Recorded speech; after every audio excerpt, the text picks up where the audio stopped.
Can't relate, straight talk going, safe not safe. Before you cross me, look both ways. Leaving the scene with no trace, none in my league. You out of place, I'm not at the top, I'm outer space. Can't eat with us, we're out of place. I'm doing fine, I'm feeling great. You're not my fan, you can't relate. Straight talk going, state to state. What's going on, guys? Your host, your boy, George Mackay. I am live on location at Battle Arts Academy, and I am sitting down with the man the mini-host got to sit down with first, the one, the only, PUF. Welcome to Straight Talk Wrestling, sir. Hello. Thank you for having me. What's cracking? What's cracking is that we are a couple days out from Christmas. Now, this will air the actual week a couple days before Christmas. Beautiful. So, I got to ask you, being a fan of Christmas, a man who Big loves time fan. Christmas, what is your go-to Christmas treat? Good question. I'm not a big sweet treat guy. I tend to like the savory more. There's a lot of music playing right now. Is that picking it up? It's perfect. It's picking it up in the beautiful. background. We're good. When I think of Christmas sweet, I'm not a gingerbread guy. I don't like gingerbread. I like Little Debbie things. Little Debbie makes a good Christmas tree cake. If I had to pick a sweet treat for the holiday season, I'd pick the Little Debbie Christmas tree. That's good. That's good. I've actually had those. Those are Do phenomenal. you have Little Debbie in Canada? Well, I've had something similar, kind of like Joe Louis kind of makes them, but it's a dark. It's like a dark Joe chocolate. Louis. Yeah, it's like a dark chocolate Christmas filled with like chocolate fudge, Oh. and then a white one filled with like a white frosting. It's pretty dynamite. Joe Louis is the Little Debbie of Canada, I think. I've is. heard of Joe Louis. It is. They're both equally good. Every time I go to the States, though, I do get Little Debbie. I do enjoy Little Debbie.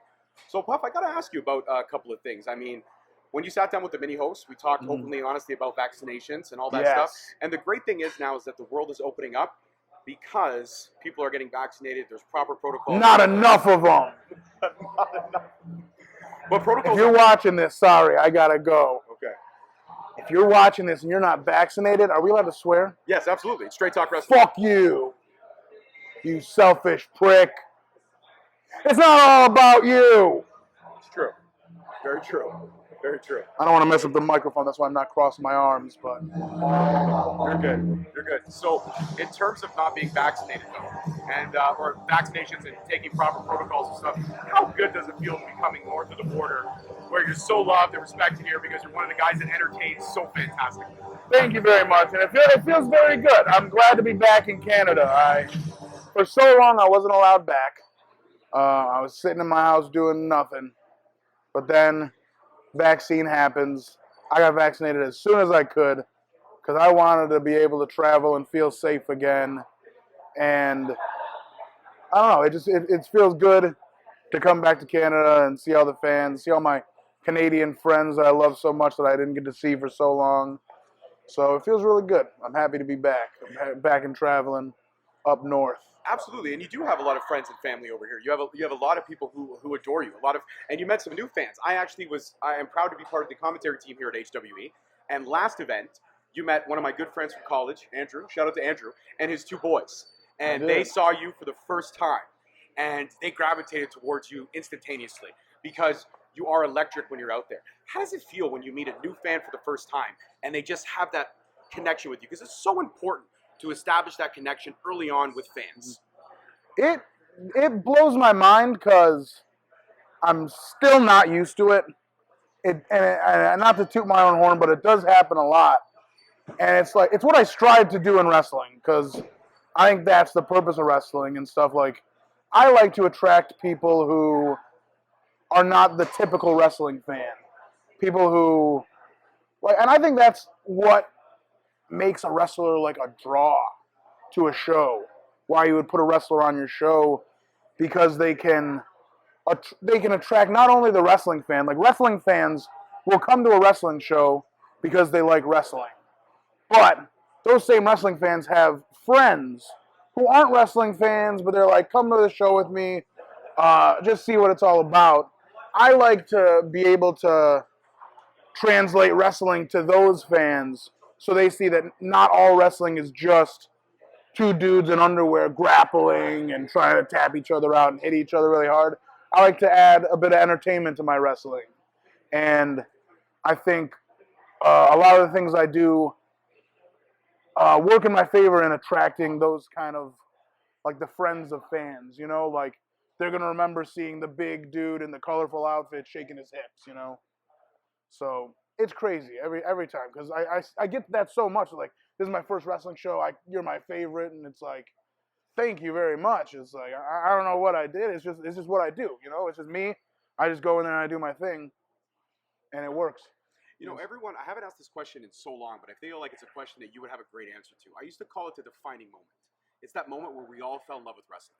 For me, I talk about it all the time. It was actually seeing a bootleg copy of the steel cage match, Jimmy Superfly Snuka, when he jumped off the top of the cage.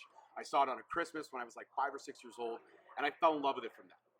Do you remember your like first memory or first moment when you yourself fell in love with it and you were like, this is something I have to do or have to have in my life?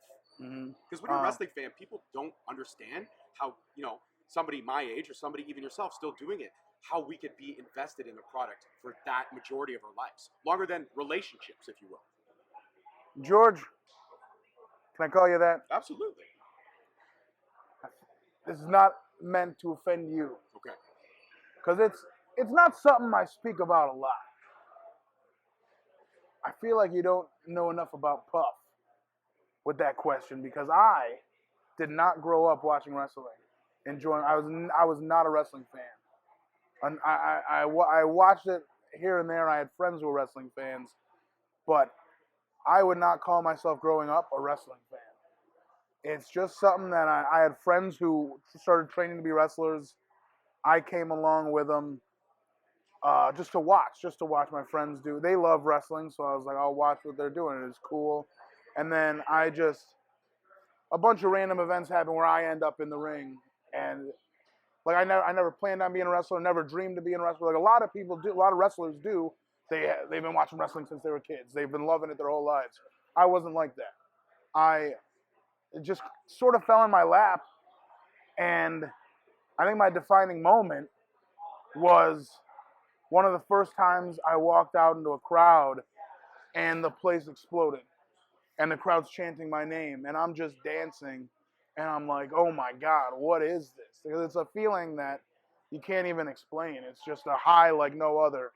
And that was probably what makes me fall in love with it. Because like I talk about it with friends a lot, or it's like I wasn't a big wrestling fan. I didn't like grow up loving wrestling, but I love it now, and I love it because of what it's given me. You know what I mean? I love it because now it's my life, and now it's like how I make money. Now it's how I get that high. It gives me this high when I come out in front of a crowd. I'm not a drug doer. I'm not. Nothing against weed or anything. I'm just not a big weed smoker. I know it's legal here in Canada. It's legal in New York now, I think. New York, and I believe Colorado was actually the first state. They were, yeah. I'm not a big drinker or anything, so my high is fucking walking in.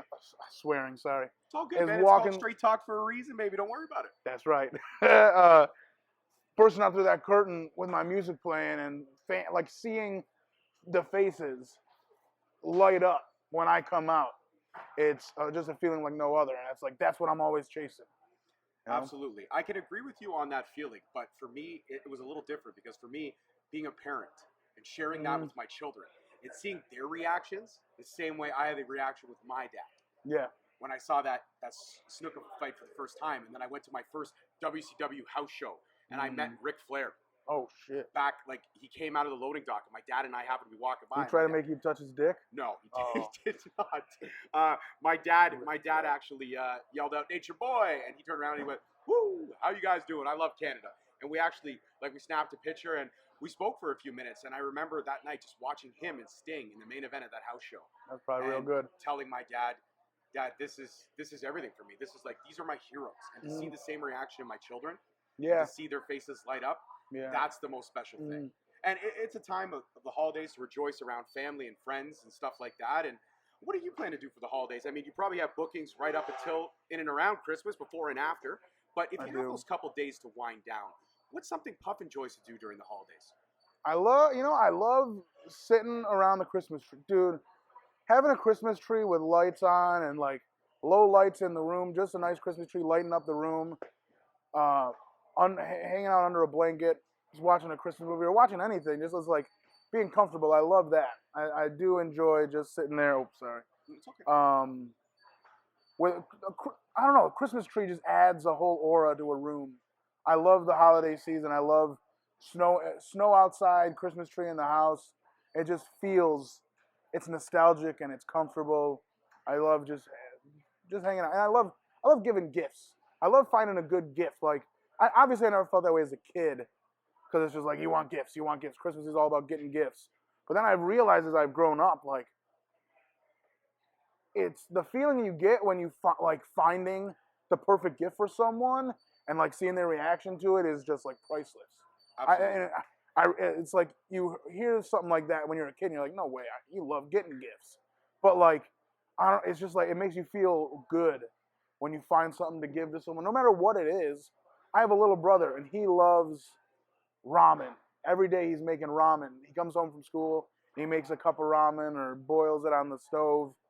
Ramen noodles. You guys have ramen noodles. Oh yeah, absolutely, yeah. Absolutely. And I found like ramen pajama pants or something for him. I think it was last Christmas. I just got him a ton of ramen themed gifts, and his face, like, it's the same as seeing a fan's face light up in the wrestling show. It's like his face light up. He's like ramen stuff. It's like finding stuff that's like perfect for someone and seeing their face when they get it from you is really special. Absolutely. I mean, I got to say, I'll tell you off camera because this will air just before Christmas, so I don't want to spoil any gifts. Oh, for sure. But my wife and I, we found some perfect gifts for both of our daughters. Oh, that's awesome. I'll say one for the 5-year-old because she doesn't really watch my stuff, so I can spoil that. But for the mini host, I'll say it to you off camera. But the 5-year-old, we got her this Barbie ambulance. But it's not just like an ambulance for people. It's a veterinary ambulance. Oh, so it's veterinarian like Barbie. Yeah, veterinarian Barbie. And my daughter, both of my kids are pet lovers. They love pets. But we've noticed that my daughter lately has been playing with like her Barbie convertible, but she has all the animals inside of it, and she keeps saying she's rushing them to the hospital. So we figured, you know what, this is like the perfect gift. Yeah. And the best part is when you get those, because down here in Canada, we've now embraced Black Friday. So when you get those Black Friday deals here, because our dollar is just ridiculously over the top. You know what I was just watching last night? My favorite comedian of all time. Take a guess. Who do you think my favorite comedian of all time is? I love stand-up comedy, by the way. That's a lot to unpack, but I could say that I'll tell you mine, and then we'll see if I'm in the same ballpark. But I'm a George Carlin freak. Like old school 70s, 80s George Carlin, I love, and I also have an appreciation for Richard Pryor and Eddie Murphy. Like Eddie Murphy, Raw and Delirious. I've gone back and watched. Everyone has told me about Raw and Delirious. Not a fan. No? I've watched them, and I'm like, I don't know. It didn't make me laugh out loud, you know? But I want to say you're a kid of the 90s. We're in that 90s bowl. My comedian, who I think is the greatest, was very popular in the 90s. He's still kind of popular now. Like, I want to say Andrew Dice Clay, but I don't think I'm right. Andrew Dice Clay, fucking this guy. Hey, no, I don't mind Andrew Dice Clay. Some of his stuff's a little much, but he's that of all time. You think Andrew Dice Clay? I have an appreciation for 42 Long and Hickory Dickory Dock. Oh, hey, I'm not gonna tell a fucking Andrew Dice Clay joke right now. But no. All right, so you got. Give me one. Give one more guess. One more guess. Come on. Not Andrew Dice Clay. I'm gonna say Adam Sandler. Oh, Adam Sandler had some great stand-up in the 90s, man. I don't think of him as a stand-up. I mean, I love Adam Sandler. But strictly like stand-up comedy, someone very close to Adam Sandler. A man who goes by the name Chris Rock. Okay. Bigger and Blacker is the greatest hour special in stand-up history, in my opinion. It's so good. He is timelessly funny. He can make things funny. Like, I use his SNL monologues as an example because he can host SNL whenever, and he finds some topical stuff and just rips it apart and makes it hilarious. Like, he was talking about 9/11, and he's like, we're only 6 years from 9/11 sales. Come down to Red Lobster. These shrimp are $9.11. Stuff like that. Talks about how America commercializes everything. With Black Friday, it's like, he talks about, he's like, Christmas is Jesus' birthday. And now we're having all these sales for his birthday. From what I remember, Jesus was the least materialistic person to ever exist. And now you're having Jesus birthday sales, and then you have economists on TV come out and say this Jesus birthday season was terrible and stuff like that. Like that, I don't know why. That's when you bring up Black Friday and shit. That's what I think of a Chris Rock joke. But Chris Rock is the greatest of all time, and I literally was watching that last night, so it's fresh in my mind. Absolutely, and that's a great moment and a great memory. Let's switch to wrestling for a second. Yeah. Do we have to? I'd rather talk about Stan. Let's talk about Adam Sandler. All right, let's talk. Okay. Hanukkah just started. Okay.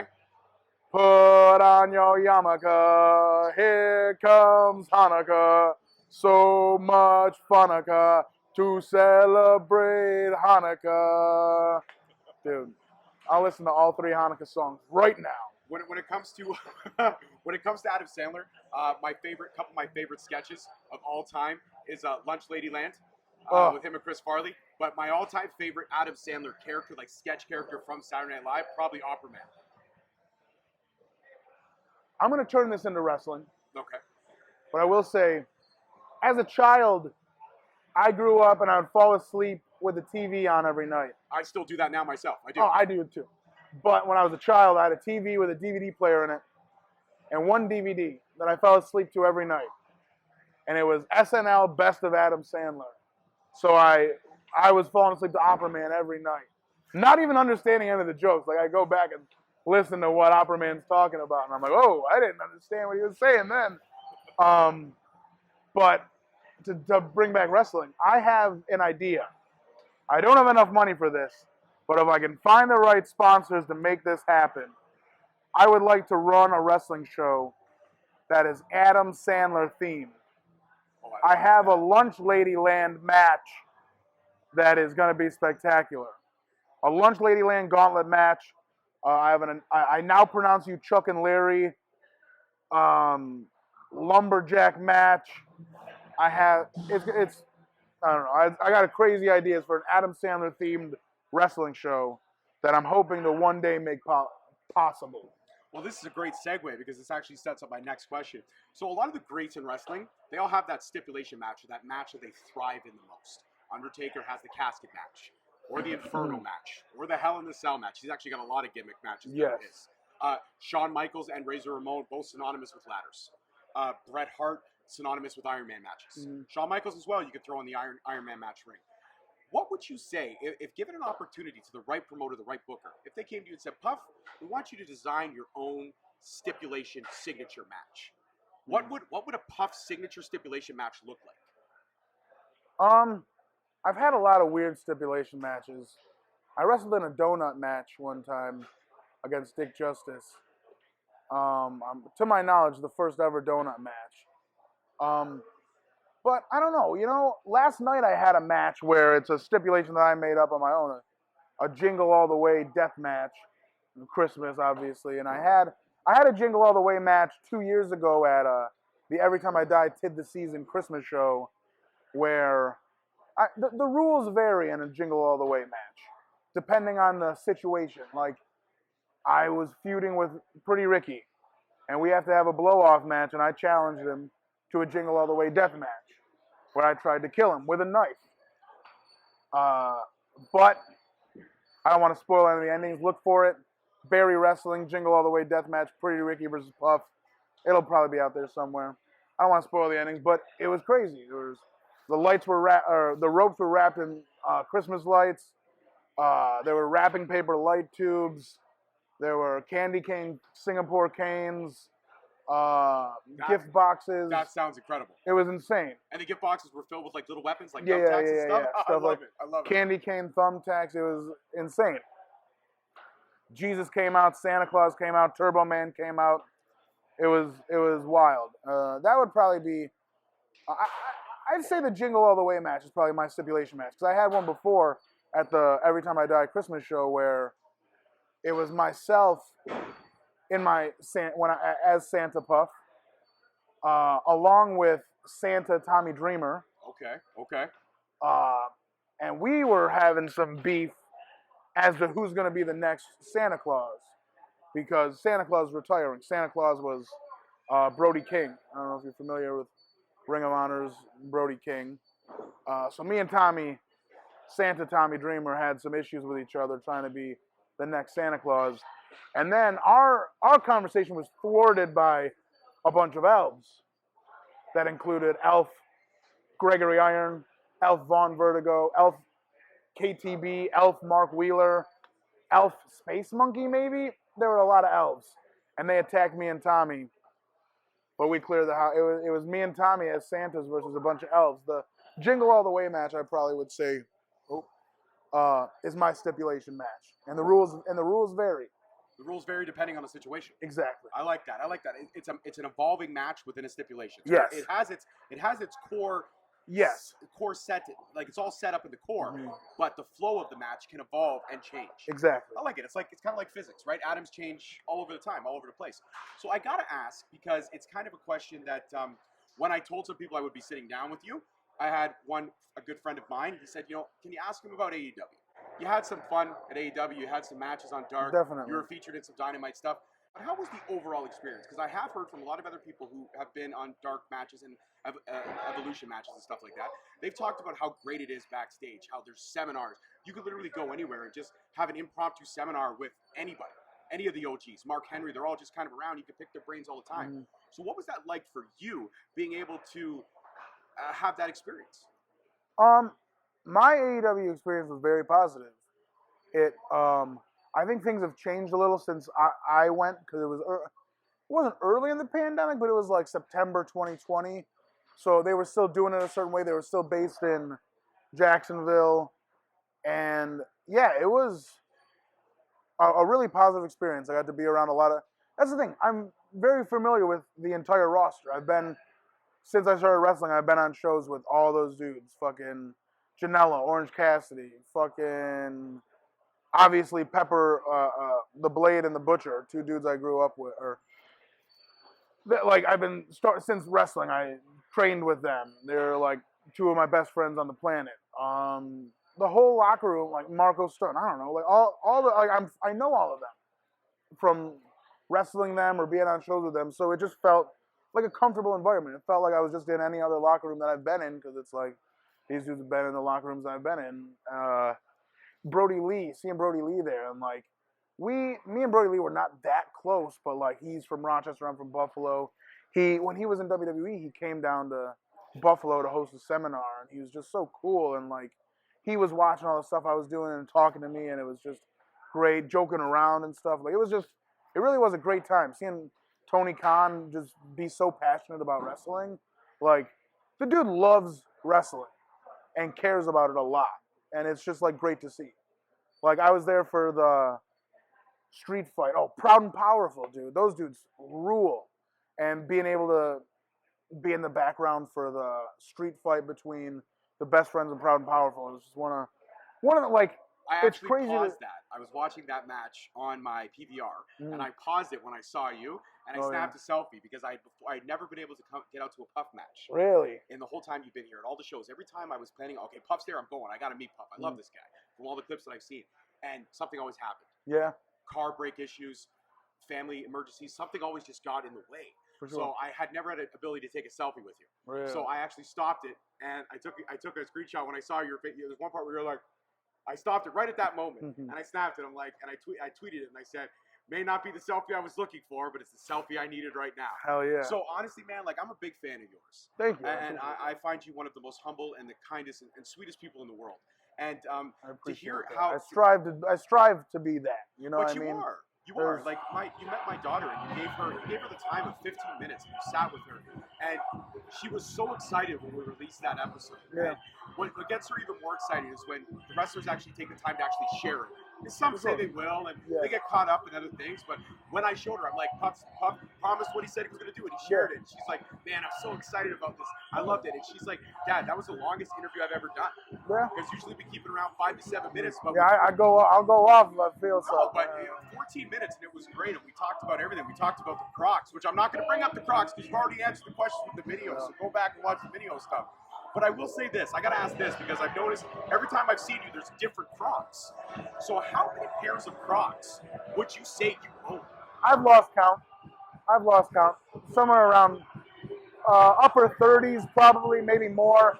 And I keep buying them. They're all still in good condition? Yeah. Some of the ones with the fuzz in them have been worn down. Some of the ones I've wrestled in are a little wore out. But for the most part, they're all pretty decent condition. Yeah. So everywhere you go, like I said, you're a fan favorite. The fans, you excite the fans, you hype the fans up. Has there ever been an opportunity or has there ever been a situation where, based on the storyline or the way the booking went, Puff was actually the bad guy at a promotion?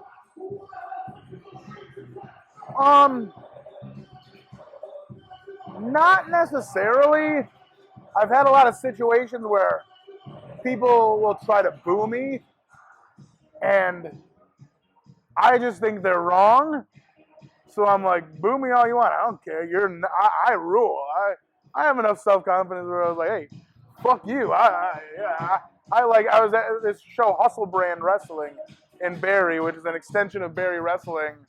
There are all these dudes trying to boo me, and I just got in the face. I was like, hey, fuck you. I rule. I don't know why you're booing me. But yeah, no, I don't know.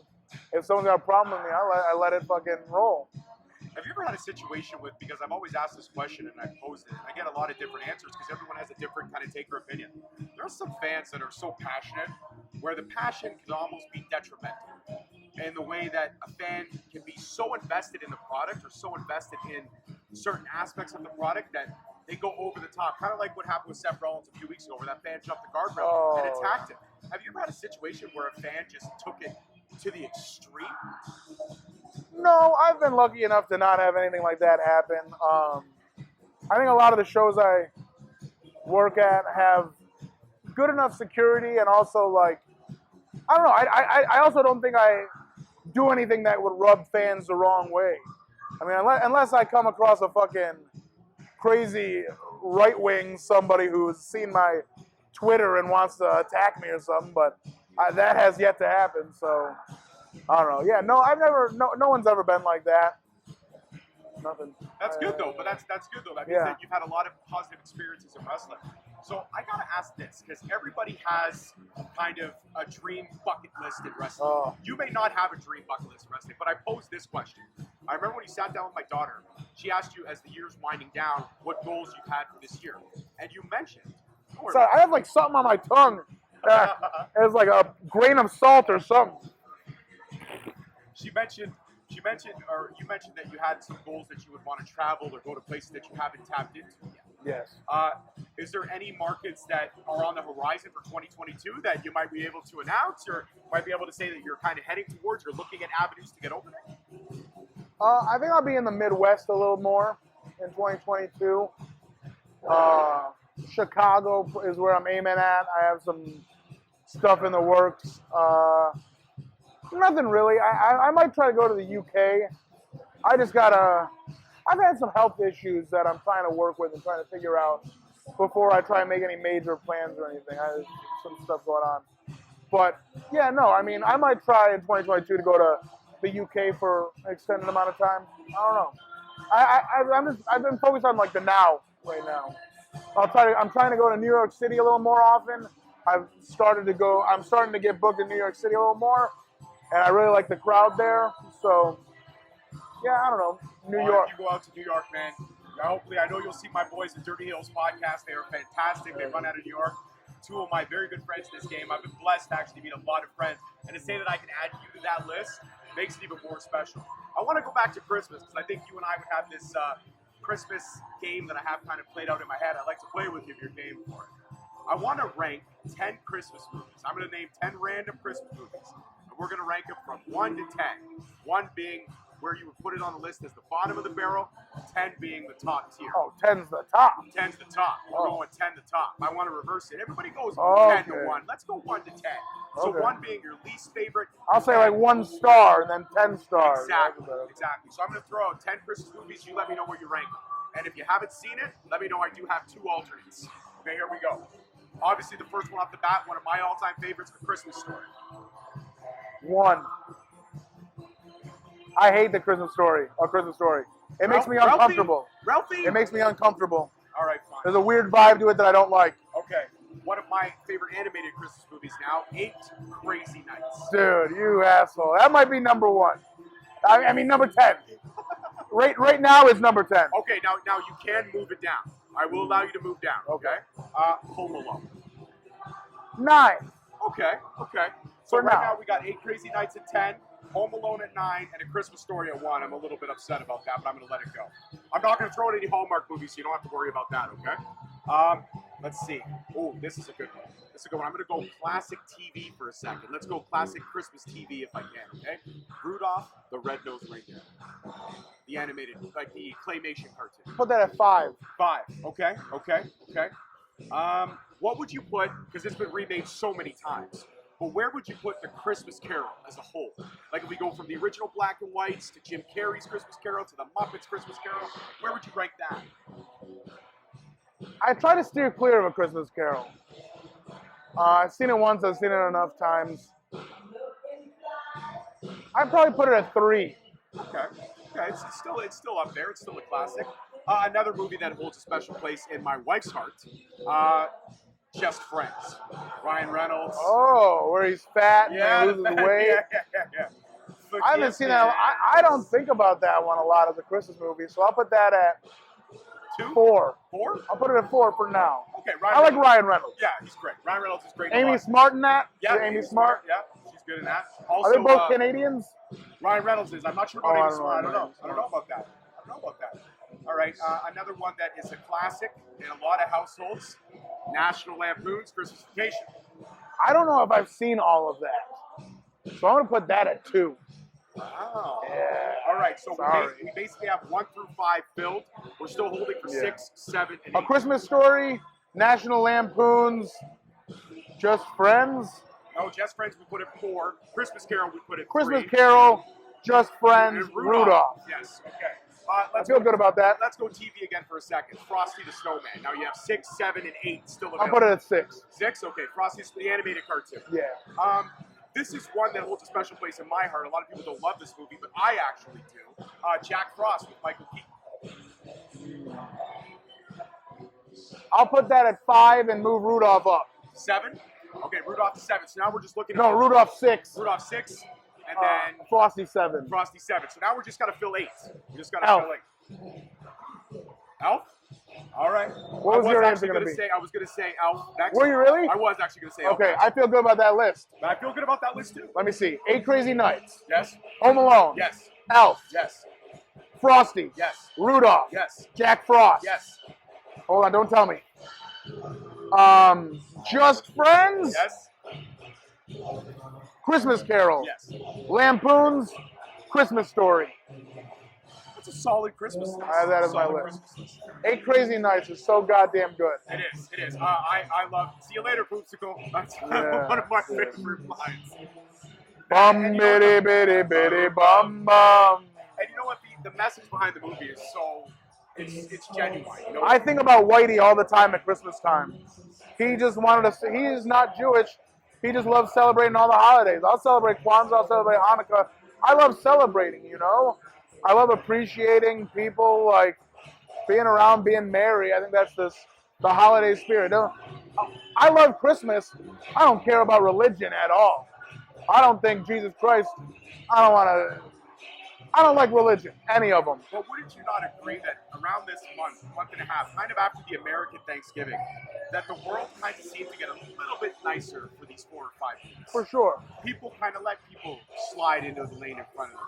People will let the older lady in front of them go ahead in the checkout line at the grocery store or at your coffee shop. Definitely. And I find that, I wish that we could just put that practice in through full 365. So I got to ask 2 more questions, and I'm going to let you prepare for your match and prepare for the awesomeness that is HWE Not So Silent Night. But what would you think is everyone's got a New Year's resolution. Mine this year is to be a little bit more health conscious, take a little bit more care of myself, to be around for my children a little bit longer, try to shed some weight, try to eat better. That's kind of my goal. What is PUF's New Year's resolution?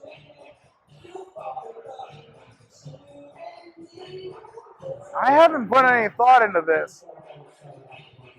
Make more money. How about that?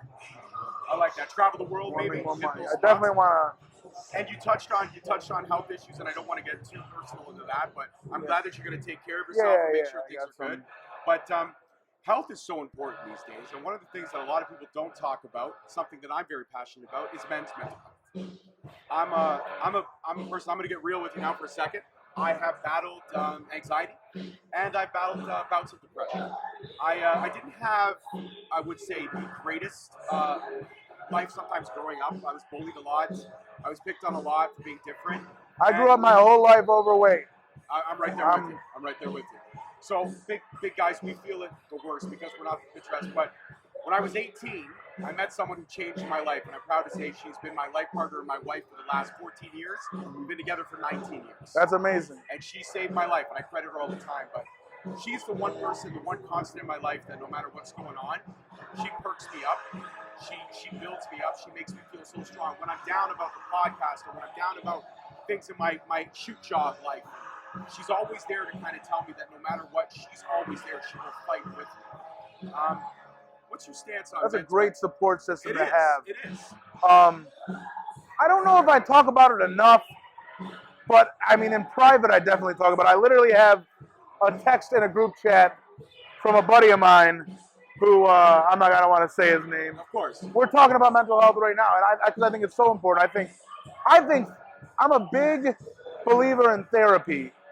I think especially after the pandemic and shit, the way the world is now, I think it values everyone would value from having a therapist, having just someone to talk to about life and like find solutions to problems you're having in your life. Just having that outlet to talk about what's going on in your mind is so important. I see a therapist. I got in a bad accident with 3 of my best friends. I almost lost them. It's very traumatic. And my mom originally told me to go to therapy. I was like, how is that going to help? I went to therapy. I had a bad therapist. Did not help me. He kind of left me hanging. And that's a situation that a lot of people will get into. If you go to a therapist, the first one you get might not be the right one. It might not be. You might have to and it's hard. You're going somewhere for help. And if they don't help you, that's hard. And it's and I don't want to blame any therapists either, because I know good therapists are hard to find, and therapists get a lot put on their plate. So many clients, it's hard to be able to be there for so many people at once. So I don't put any blame on the guy, but he left me in the lurch, and I was like, what the hell? I made a phone call. I was like, hey, is there someone else I can talk to? They sent me over to someone else, and she's amazing. She's helped me so much, did some things with me, and I haven't even met her in real life. It's just over Zoom during the pandemic, and she's incredible.